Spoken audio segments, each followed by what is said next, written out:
ఓం సాయిరామ్ సమర్థ సద్గురు సాయినాథ్ మహారాజ్ కి జై. మన సాయి బిడ్డలందరికీ నమస్కారం ఫ్రెండ్స్. ఎలా ఉన్నారండి? ఏం చేస్తున్నారు? అందరూ బాగున్నారు కాదు?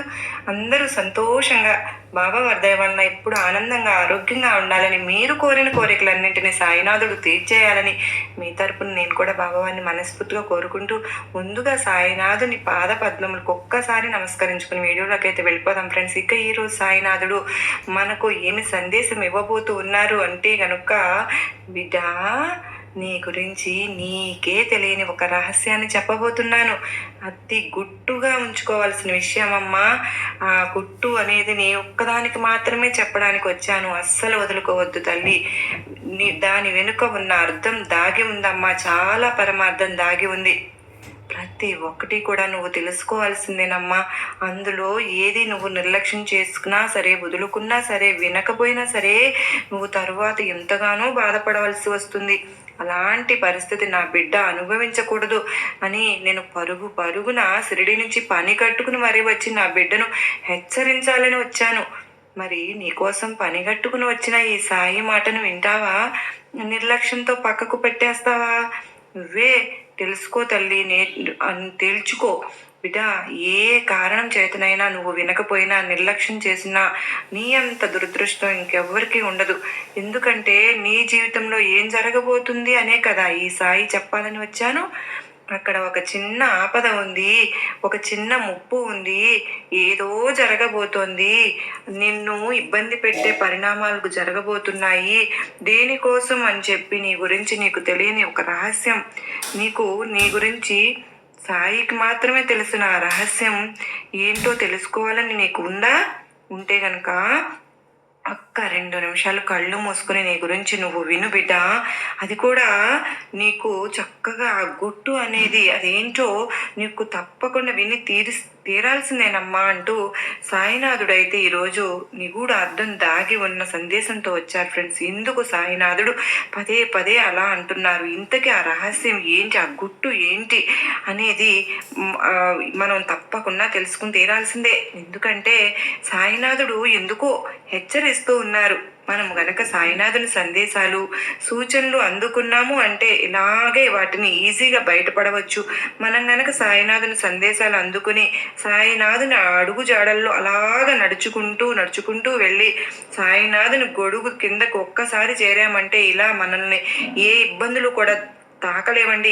గజగజ వణికిపోతాయి. బాబా వాళ్ళు దాటి మన దగ్గరకు రావాలి కనుక సాయినాథుడు తన భక్తులు ఎవరైతే ఉన్నారో ప్రతి ఒక్కరూ కూడా ఓం సాయిరామ్ అనే కామెంట్ పెట్టి తప్పకుండా వినే ప్రయత్నం అయితే చేయండి. అలాగే సాయినాథుని కోసం చిన్న లైక్ అయితే ఇవ్వండి. ఎందుకంటే మరికొంతమంది సాయి బిడ్డలకి మన వీడియో అనేది రీచ్ అయ్యే అవకాశం ఉంటుంది కనుక మన ఛానల్ని ఎవరైతే కనుక సబ్స్క్రైబ్ చేసుకోలేదో ప్లీజ్ అండి తప్పకుండా సబ్స్క్రైబ్ చేసుకోండి. ఎందుకు అని అంటే సాయినాథుని సందేశాలు ఎలాంటివైనా సరే ఎన్నో మన ముందుకు రాబోతూ ఉన్నాయి. వాటన్నిటి కూడా మీరు మిస్ అయిపోతున్నారు కనుక ఇక ఏమాత్రము మిస్ అవ్వకోకుండా ఉండాలని నా కోరిక. మీకు అక్క, మేము ఎన్నో కానీ సరైనటువంటి రిజల్ట్ అనేది మాకు రాని సందర్భంలో మా సమస్యలకు సాయినాథుని ఆశీస్సులతో మాకు ఈ సందేశం అనేది ప్రతి ఒక్కటి కూడా ఎంతో మా మనసును తాకుతున్నాయి అక్క. అసలు నిజంగా అంటే నిజంగా బాబావారు మా కోసమే చెప్తున్నారా ఏంటి? అన్నీ తెలిసిన బాబావారు మా కోసం పనిగట్టుకుని నా కోసం షిరిడి నుంచి వచ్చి ఎన్నో విషయాలు, నాకు తెలియని విషయాలు తెలియచెప్తూ ఉన్నారక్క. మీ నోటి వెంట బాబావారి సందేశాలు వింటూ ఉంటే నాకు ఎంతో పులకరంగా ఉంటుంది. నిజంగా రోమ నిక్కబడుస్తుంది అక్క. ఒక్కొక్క రోజు కొంచెమే కదా, కొంచెం విని వెళ్దాము అనుకుంటుంటే అలాగా వింటూనే ఉండాలనిపిస్తుంది అక్క అని చెప్పి ఎంతో మంది చెప్తూ ఉన్నారని. ఎక్కడన్నా కనిపించినా కూడా లైవ్లో కూడా ఏదైనా షాపుకి వెళ్ళినా కూడా గుర్తుపట్టి వచ్చి నాకు అంతగా చెప్తూ ఉంటే నిజంగా నాకు చాలా సంతోషం అనిపించింది ఫ్రెండ్స్. ఎస్టర్డే అయితే నేను ఒక షాప్కి వెళ్తే అక్కడ తను ఎంతగా, తన పేరు భారతి అంటండి, ఎంత ఎమోషనల్గా చెప్పారో. నిజంగా అంటే నిజంగా నాకు ఒక్కళ్ళు కనెక్ట్ అయినా కూడా చాలా మంచిది కదండి. ఆ విధంగా బాబావారు మన చేత కొంతమందికైనా సరే మంచి చేయించగలుగుతున్నారు అంటే నేను చాలా హ్యాపీ ఫీల్ అవుతూ ఉన్నాను. నాతో మీరు కూడా మీ హ్యాపీనెస్‌ని షేర్ చేసుకుంటారు కదూ! ఇక సాయినాథుని సందేశం తప్పకుండా తెలుసుకుందాం ఫ్రెండ్స్. బిడ్డా, చెప్పాను కదా! నీకు తెలియని రహస్యం నీ గురించి ఒక గుట్టు అని అది విన్నావు అంటే నేను ఇలా ఎందుకు ఉంటాను? నా జీవితానికి సంబంధించిన గుట్టు కదా ఇది. ఇది నాకే ఎన్ని రోజులు ఎందుకు తెలియలేదు? నా సాయినాథుడు వచ్చి నాకు చెప్పే వరకు కూడా నాకు తెలియకుండా పోయిందా అని నువ్వే అనుకుంటావమ్మా. బాధపడతావు తల్లి, పశ్చాత్తాపడతావు అంటే ఇది నా గురించినా అని పశ్చాత్తాపడతావు. దానిని వెంటనే సరిచేసుకోవాలనుకుంటావు కూడా. అలాగే నిన్ను ఎవరి వల్ల నీకు ఇబ్బంది కలుగుతుందో వాళ్ళని గురించి కూడా నేను జాగ్రత్తగా ఒక్కొక్కటి కూడా చెప్పాలనుకుంటున్నాను. నువ్వు వినాలి తల్లి. వింటేనే నీకు ముందు ముందు రాబోయే ఈ చిక్కు సమస్యల నుంచి నువ్వు బయటపడగలుగుతావు. రాబోయే రోజుల్లో నీ జీవితం ఎలా ఉండబోతుందో, ఎలాంటి పరిస్థితుల్లో చిక్కుకోకుంటున్నావో, నష్టాలా లాభాలా అని తెలుసుకోబోతున్న గుట్టు ఏంటి, నువ్వు ఎలా బయటపడాలి, ప్రతి ఒక్కటి కూడా ఈరోజు నేను చెప్తాను. పెడా చెవిని పెట్టకుండా జాగ్రత్తగా విను బిడ్డ. ఎందుకంటే ఇది పూర్తిగా నీ జీవితానికి సంబంధించిన రహస్యం అమ్మా. ఇది నీ కోసం చెప్తున్న ఒక మాట కనుక నువ్వు తప్పకుండా వినాలి. నీ సాయి మాట నువ్వు విని తీరాల్సిందే. ఇక చెప్పాలి అంటే నీకు కోపం కూడా చాలా అంటే చాలా ఎక్కువగా ఉంటుంది బిడ్డ. మనిషి బలంగా కనిపిస్తావు కానీ అహంభావము గర్వము కూడా ఎక్కువగా తొణికిసలాడుతూ కనిపిస్తూ ఉంటున్నావు. ఏదైనా సరే చేయగలను అనేటటువంటి భావన, ఆత్మస్థైర్యము ఇక నీలో కొట్టొచ్చినట్లు కనిపిస్తూ ఉంటుంది. ఎటువంటి విషయం గురించి అయినా సరే కానీ చాలా సులభంగా తీసేసుకుంటావు. ఏముందులే అన్నట్లు తీసుకుంటావు. అలాగే అంతే సులభంగా దాని గురించి మాట్లాడేస్తూ కూడా ఉంటావు. ఏముందులే అన్నట్లుగా మాట్లాడిస్తూ ఉంటావు. ఇక ఏదైనా ఒక విషయం గురించి ఎందుకు చేయగలం అని చెప్పి ధీమాగా మాట్లాడేస్తూ ఉంటావు. చాలా వరకు అంటే ఏంటంటే అన్నింటికీ కూడా చాలా ఈజీగా సులభంగా తీసుకుంటూ ఉంటావు. విమర్శలను అస్సలు తీసుకోలేవు. ఎందుకంటే నిన్ను విమర్శించే వాళ్ళు అంటే నీకు అస్సలు నచ్చదు. నువ్వు ఎలా చెప్తే అలా జరగాలి అన్న పద్ధతిలోనే ఉండేటటువంటి తీరులో నువ్వు ఉంటున్నావు బిడ్డ. ఇది నీకు తెలియని ఒక గుట్టు కూడా అని చెప్పుకోవాలి. నీలో ఉన్న ఈ లక్షణాలు ఎప్పుడైనా గమనించావా? నువ్వు నీ కోపం చల్లబడేంత వరకు కూడా ఒంటరిగానే ఉంటావు. ఇక నిన్ను చూస్తే కొంతమందికి గుండెల్లో గుబులు పుడుతూ ఉంటుంది, తడబడుతూ ఉంటారు నిన్ను చూస్తే. ఎందుకంటే ఒక రకంగా నువ్వు చాలా వరకు కూడా ఎదుట వ్యక్తులు చూసినప్పుడు కొంచెం గంభీరంగా కనిపిస్తూ ఉంటావు. వీరితో మాట్లాడడం అవసరమా, ఇంత గంభీరంగా ఉన్నారు అన్న భయం పుట్టించేలాగా ఉంటావు. నీతో మాట్లాడాలంటే అమ్మో వీళ్ళు ఎలా ఉన్నారు, వీళ్ళతో ఎలా మాట్లాడగలను అని అనిపిస్తూ ఉంటుంది. నీ మాట కానీ నీ ఆహార్యం కానీ అందువల్ల నిన్ను చూస్తూ ఉంటే గుండెలు గుబిలు పుట్టేస్తూ భయం వేస్తూ ఉంటుంది. ఎదుటివారితో మాట్లాడాలంటే నీ ఎదుటివారు నీతో మాట్లాడాలి అంటే కొంచెం భయపడుతూ ఉంటారు. ఎందుకు అని అంటే పైకి నువ్వు అంత కఠినంగా కనిపిస్తావు కనుకనే. కానీ లోపల ఉన్న మృదుత్వం వారికి తెలియదు. పైన ఉన్నది మాత్రమే ఆ కఠినత్వం. లోపల కరిగిపోయే వెన్నలాగా ఉంటుందమ్మా నీ మనసు. అంత మృదువుగా ఉంటుంది. కానీ ఎదుటివారికి నువ్వు ఎలా కనిపిస్తావు? గంభీరంగా ఉన్న వ్యక్తిగానే కనిపిస్తున్నావు. భయం పుట్టించే ఒక వ్యక్తిగానే కనిపిస్తూ ఉన్నావు. ఇక ముఖ్యంగా నీకు కోపం వచ్చిందనుకో, మాత్రము చాలా అల్లరి చేసేస్తావుగా బిడ్డ. ఎందుకు అంటే ఆ కోపం వచ్చినప్పుడు నిన్ను తట్టుకోవడం ఎవరి వల్ల అవటం లేదు. అందరి మీద ఆధిపత్యం చెలాయించాలనే మనస్తత్వం ఉంటుంది. అయినా కూడా స్నేహపూర్వక భావాన్ని కలిగి ఉంటావు. కానీ ఎవరైనా సరే బాధిస్తే మాత్రం నీలో ఉన్న ఉగ్ర స్వరూపాన్ని బయట పెట్టేస్తూ ఉంటావు. ఇలా వచ్చిన కోపంలో అంత త్వరగా నీ కోపం అయితే తగ్గదు. ఈ కోపం అనేది కారణంగా నీతో ఎదుటివారు వాదించకుండా ఉంటేనే మంచిది అని చెప్పి వాళ్ళకు అనిపిస్తూ ఉంటుంది. అలాగని ఎవరిని కావాలని నొప్పించవు, కానీ చాలా ప్రశాంతంగా ఉండడానికి ప్రయత్నిస్తావు. నువ్వు అలానే ఉంటావు. ఎదుటి వాళ్ళకి కోపంగా కనిపిస్తావు. ముఖ్యంగా ఇష్టమైన వారితో చాలా స్నేహపూర్వకంగా ఉంటావు.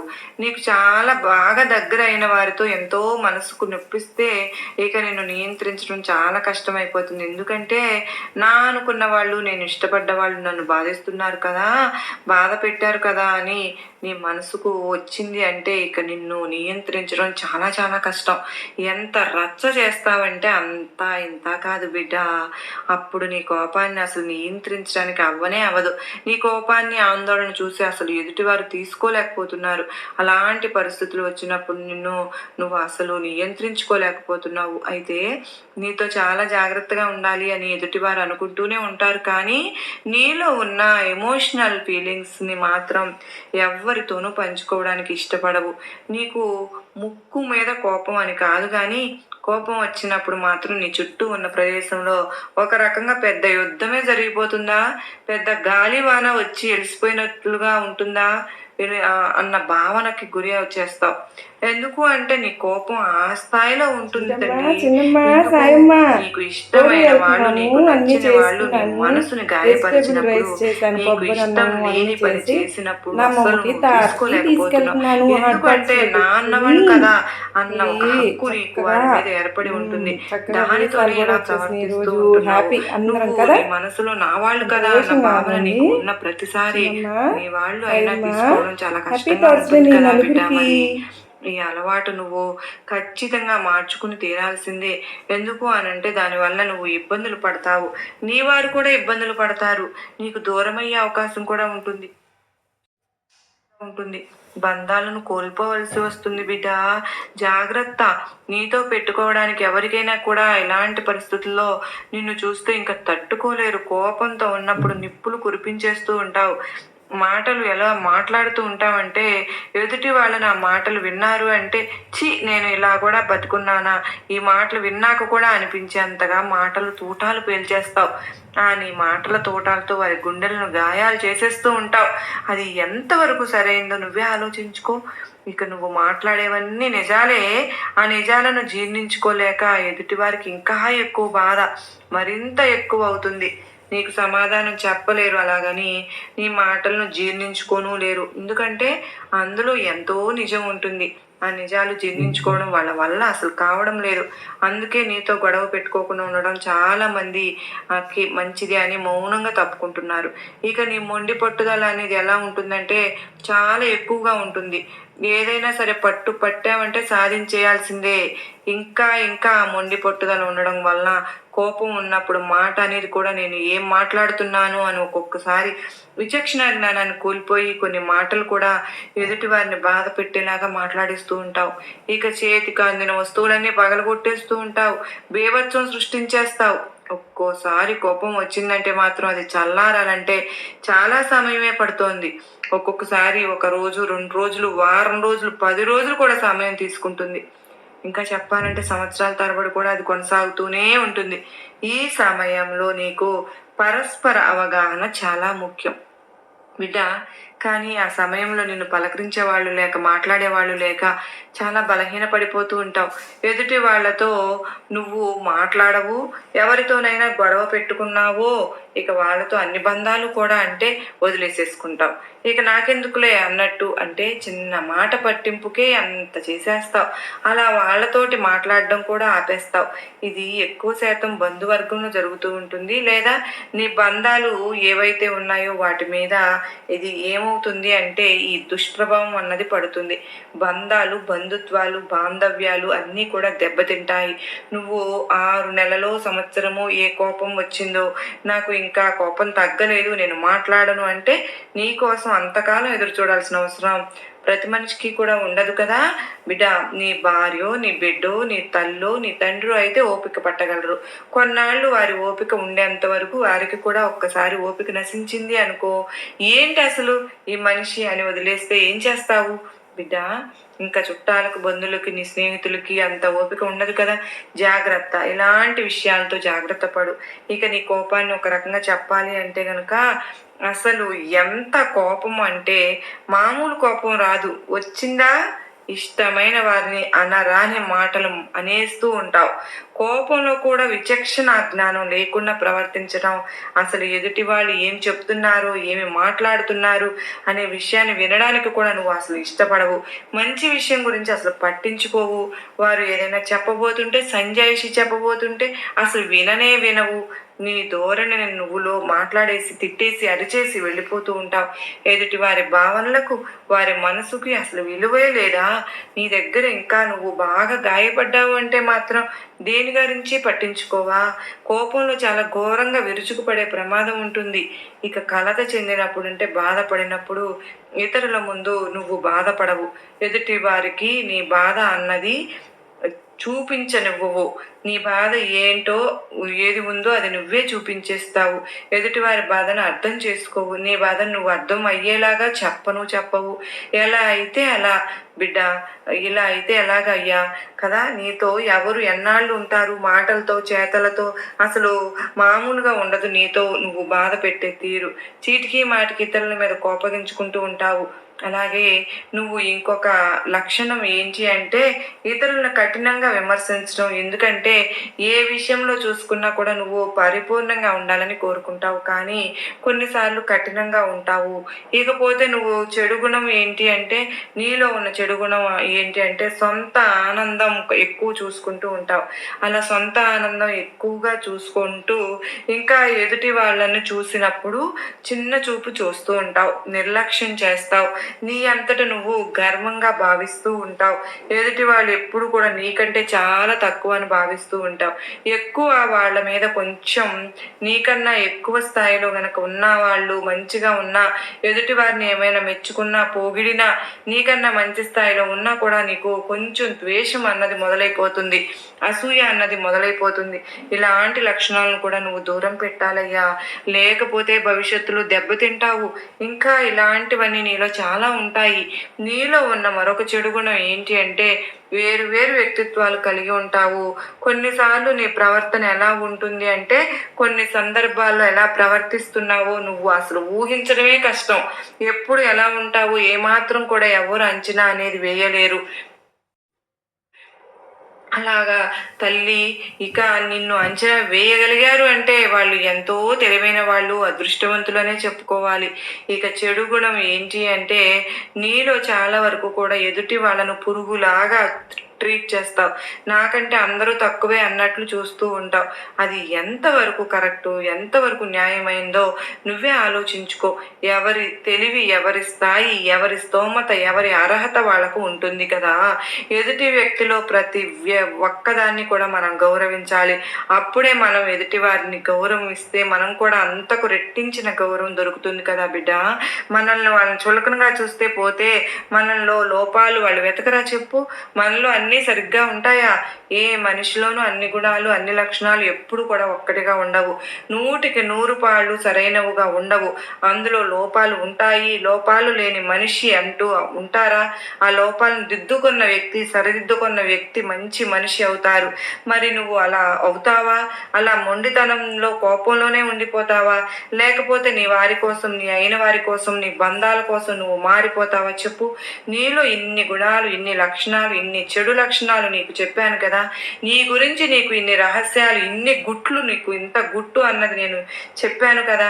దీనివల్ల నీకు ఏమర్థమైంది బిడ్డ? మనసుకు మారాలి అనిపిస్తుందా? లేదా నేను ఇలాగే ఉంటాను, నాకు ఇలాగే బాగుంది అనిపిస్తుందా? బాగుంది అనిపిస్తుందా? నీ గుండెల మీద చెయ్యేసుకుని నువ్వు చెప్పు. నీకు ఎలా చేయాలనిపిస్తే అలా చెయ్యి. నీ సాయి చెప్పాను, నేను దారి మళ్ళించబోయాను. నువ్వు వెళ్తున్న దారి సరైంది కాదు బిడ్డ. నేను మంచి దారి, పూల దారి నీకు చూపిస్తున్నాను. ఆ దారిలో నడువు రా అని నేను వేలు పట్టుకుని మరి నా వేలు పెట్టుకుని పూల దారి వైపు అడుగులు వేస్తావా? లేదా నేను ఇప్పుడు వెళ్తున్న ముళ్ళదారి నాకు బాగుంది బాబా, నేను దీంట్లోనే వెళ్తాను అంటావా? ఆలోచించుకుని ఒక్క నిమిషం కళ్ళు మూసుకుని ఆలోచించు. నీ సాయి మీద భారం వెయ్యి. ఆ తరువాత పూలదారిలోకి రావాలంటే నా సాయి చిటికిన వేలను పట్టుకుని నడిపిస్తారు. జీవితాంతం ఆ దారిలోకి వచ్చావు అంటే అన్ని ఆనందాలు, సంతోషాలు, గౌరవాలు, పేరు, ప్రతిష్టలు అన్నీ నీకు ఉంటాయి. నువ్వు వెళ్తున్న ముళ్ళ దారిలో ఉన్నావు అంటే రాళ్ళు, రప్పలు, ముళ్ళు, ఎదురు తగిలే అవకాశాలు, దెబ్బలు, కాలుకయ్యే గాయాలు ఇవే ఉంటాయి. ఏది కావాలో నువ్వే ఎంచుకో బిడ్డ. అలాగే నిన్ను ఎవరైనా సరే ఇబ్బంది పెడుతున్నారు, నువ్వు ఇంకా ఇలా ప్రతి ఒక్కరితోనూ కోపంగా, నిర్లక్ష్యంగా మాట్లాడుతూ ఉంటే పోయినందుకు నీ మీద కక్ష పెట్టుకున్న వారు ఉంటారు. కక్ష పెంచుకున్నారు. ఎందుకంటే వాళ్ళు నీకు మాత్రమే తెలియని విషయం, నాకు మాత్రమే తెలిసిన విషయం ఏంటో చెప్పనా? అంటే పైకి ఎంత కోపంగా గంభీరంగా ఉన్నావో కూడా లోపల అంత కోపం ఉండదు. కానీ కరిగిస్తే క్షణంలో కరిగిపోతావు, వెన్న ముద్దలాగా కరిగిపోతావు. అంత మెత్తని శుద్ధి మెత్తని మనసు మరలా లోపల ఉంచుకుని దాన్ని పట్టుకోలేక వాళ్ళు నిన్ను చూపించలేకపోతున్నావు, వాళ్ళు పట్టుకోలేకపోతున్నారు. దానివల్ల నీ మీద కోపం కసి పెంచేసుకున్నారు కూడా. ఆ వ్యక్తి ఎప్పుడు దొరుకుతారా, ఎప్పుడు వీరిని వెన్నుపోటు పొడుద్దామా అని చూస్తూ ఉంటారు. నీకు వీరు పురుగుల్లా ఎదుటి వారిని చూస్తారు, ఎంతసేపు గాయపరుస్తారో, ఎంతసేపు హీనంగా చేసి మాట్లాడతారు, చిన్న చూపు చూస్తారు అని వారి మనసులో నాటకమైపోతుంది. దానివల్లనే నీకు వెన్నుపోటు పొడవాలని కూడా చూస్తూ ఉంటారు. నీ బంధువులు కావచ్చు, నీ కుటుంబ సభ్యులు కావచ్చు, నువ్వు పనిచేసే చోట కావచ్చు, నీ స్నేహితులైనా కావచ్చు, వాళ్ళలో ఎవరైనా కావచ్చు, జాగ్రత్తగా ఉండు. ఎందుకో తెలుసా, ఇంతకు ముందు నీ ప్రవర్తన అలా ఉంది కనుక, నీ మాటలు అలా గాయపరిచాయి వాళ్ళని. అందుకనే నీ ప్రవర్తన అలా ఉంది కనుకనే ప్రతి ఒక్కరు కూడా ఇలా అనుకోవడంలో తప్పు లేదు కదా బిడ్డ. అలా అనుకోవడానికి అవకాశం నువ్వే ఇచ్చావు. ఎందుకు ఇచ్చావు కదా, నువ్వు చేసిన దాని వల్లే కదా వాళ్ళు నిన్ను వెన్నుపోటు పడవాలనుకుంటున్నారు. అందుకే ఇప్పటి నుంచి నీలో ఉన్న చెడు లక్షణాలు అన్నిటినీ కూడా ఏరి పారేసి మంచిగా ఉండు, నలుగురికి నచ్చేలాగా మెచ్చేలాగా ఉండు. ఈ సాయి ఆశీర్వాదం వల్ల నీ జీవితం ఎంతో ఆనందంగా ఉంటుంది అంటూ సాయినాథుడు ఈ రోజైతే ఒక అత్యద్భుతమైన సందేశం మన ముందుకు వచ్చారు కదా ఫ్రెండ్స్. ఈ సందేశం మనందరికీ కూడా గొప్పగా అనిపించింది కదా, ఎంతో ఆంతర్యం ఉంది కదా మన ముందుకు. ఈ విషయాలన్నీ బాబావారు మనలోనే మనకు తెలియని విషయాలను మనకు తెలియచెప్పారు అంటే మనం ఇంకా కూడా మార్చుకోకపోతే ఎలాగండి. ప్రతి ఒక్కరిలోనూ మంచి చెడు అనేది ఉంటుందని మనందరికీ తెలుసు కదా. మంచిని ప్రోత్సహించుకుంటూ చెడుని వెనక్కి లాగేస్తూ మనం గనక సాయినాథుని బాటలోకి మనకు చేరగలిగితే మన జీవితాలు ఎంతగానో మార్పు చేర్పులు చేసుకుంటూ మనం ముందుకు వెళ్ళగలిగితే మన కుటుంబ సభ్యులు, మన బంధాలు, మనతో ఉన్న వారి జీవితాలు కూడా ఎంతో సంతోషంగా ఉంటాయి అని చెప్పి సాయినాథుడు మనకు ఇంత వివరంగా, మన తండ్రి అయిన మన సాయినాథుడు ఇంకెవరు చెప్తారండి. ఇంతగా చెప్పినప్పుడు మరీ బాబావారు చెప్పినప్పుడు కూడా మనం ప్రవర్తన మార్చుకోకపోతే ఇంకా ఎందుకండి మన జీవితం. మన జీవితంలో ఈ చిన్న మార్పును మన సాయినాథుని కోసం కాకపోయినా మన కోసం అయినా సరే మనం మార్చుకుని తీరాలి కదా. మార్చుకోవాలని మీ అందరినీ కూడా నేను ఆశిస్తూ మరో చక్కని సాయినాథుని సందేశంతో కలుద్దాం. అంతవరకు మనందరిపైన, మన కుటుంబ సభ్యులందరిపైన ఆ సాయినాథుని కృపా కరుణ కటాక్షములు నిండుగా మెండుగా ఉండాలి అని మనస్ఫూర్తిగా ఆ బాబావారిని వేడుకుంటూ మనందరికీ కూడా సుఖ సంతోషాలను, ఆయురారోగ్యాలను, అష్టైశ్వర్యాలను ప్రసాదించాలని బాబావారిని మనస్ఫూర్తిగా మీ అందరి తరపున కోరుకుంటూ ఉన్నానండి. మరి బాబావారి నామం ఒక్కసారి జై సాయినాథ్ మహారాజ్ కీ జై అని పలుకుదామా. ఓం సాయిరామ్. సర్వే జనా సుఖినో భవంతు.